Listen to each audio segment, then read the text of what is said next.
Even into her 90s, Queen Elizabeth II kept up her royal duties. She became the longest reigning monarch in British history in 2015. Inevitably, a long life can pass by many milestones. My own is no exception. Elizabeth Alexandra Mary Windsor was not in line to be queen, but in 1936, the 10-year-old princess nicknamed Lilibet was put on the fast track after her uncle, King Edward VIII, abdicated to marry an American divorcee. Elizabeth's father became King George VI, and Elizabeth became first in line. As her country fought World War II, the young royal was thrust into another spotlight.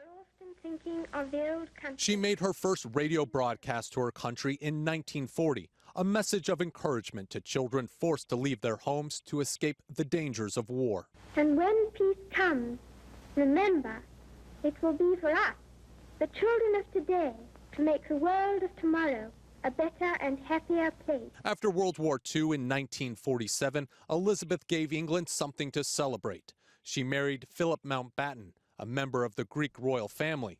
The following year, the first of their 4 children was born, Charles, the next Prince of Wales.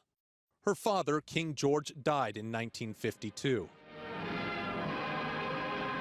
At 25 years old, Elizabeth became queen. Millions watched the first ever televised crowning of a British monarch. Queen Elizabeth worked with more than a dozen British prime ministers, beginning with Winston Churchill, and was head of state in 15 other Commonwealth countries. A series of royal dramas marked her reign. Her son Andrew's high-profile marriage to Sarah Ferguson failed. And in 1992, her oldest son, Charles, separated from Princess Diana. That same year, the Queen watched part of Windsor Castle go up in flames, destroying millions in art and furniture. 1992 is not a year on which I shall look back with undiluted pleasure.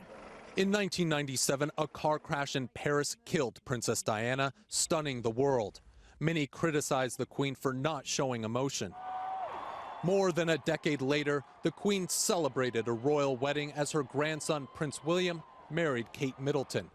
The couple gave the Queen 3 heirs to the throne. Her Majesty marked 60 years on the throne in 2012 when 1,000 ships sailed the River Thames to honor her.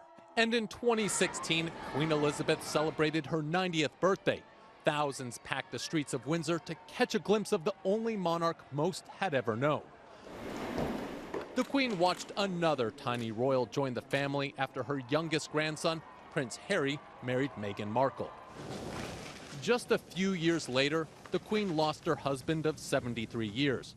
She called the death of Prince Philip a huge void in her life, but she carried on. And at 96 years old, celebrated her Platinum Jubilee. The week of fanfare and festivities marked the Queen's 70 years on the British throne. Ian Lee, CBS News, London.